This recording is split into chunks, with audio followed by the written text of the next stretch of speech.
A person wanted to know, why is everyone getting shingles nowadays? I mean, it seems like everyone's getting shingles. Now, that's a bit of an exaggeration, but there definitely is an increase in the amount of people getting shingles. Now, what is shingles?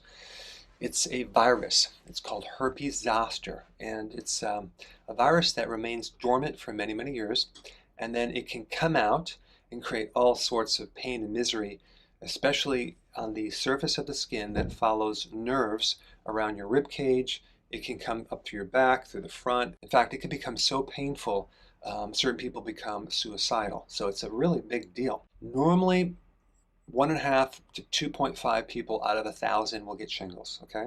But between 2000 and 2007, 3 out of 1,000 people are getting it. So it's definitely going up. And there's even a higher incidence of people getting shingles in certain areas of the country, which I'm going to talk about. So you have the situation where this virus is in the dormant stage, and it's just waiting there. It's not doing anything. It's waiting for the right environment so that it can come out and create a lot of discomfort for you.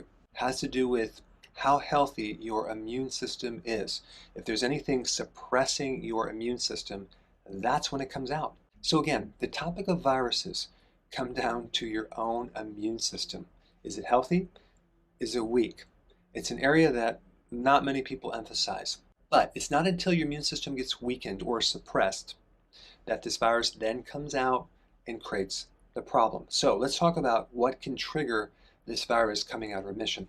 Number one, drugs for cancer, drugs for asthma, prednisone, drugs for autoimmune diseases, all will suppress your immune system.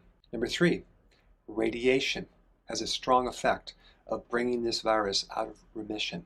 So how are you exposed to radiation? Well, you can get an x-ray, or what about sun? Why is it that the majority of outbreaks of shingles occur during the summer months? It's because of the sun. So more sun, more radiation, more outbreaks. Stress can be a big factor in whether this virus comes out of remission. A poor diet, lack of nutrients, lack of sleep. And number 7, and this is why I'm doing this video, this is an extra thing that I didn't know before. I found some interesting research on it, so I wanted to share it with you. Pesticides and insecticides. Yes, those have a direct effect on weakening your immune system. And unfortunately, guess what's been going up in recent years? More exposure to pesticides and insecticides. So we're just going to add another thing to the list to help you keep these pesticides out of your body. So number 1, this is what I'm going to recommend if you have shingles. Do fasting. Very, very important. It's going to help you. Number 2, vitamin D.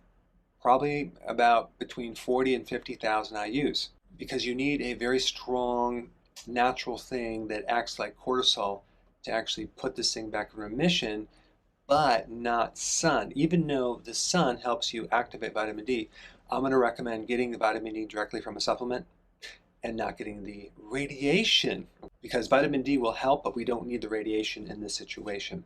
Number 3, vitamin C. In this case, I would take higher amounts, like 1,000 milligrams 3 times a day. Number 4, zinc. I would probably take anywhere between 50 to 100 milligrams of zinc. Number 5, L-lysine. Number 6, melatonin. And number 7, to pull out these pesticides, I would start consuming more cruciferous vegetables. And the one I would eat more of would be radishes, okay? Radishes have a very potent effect at creating the detox that you need to pull out these pesticides and insecticides.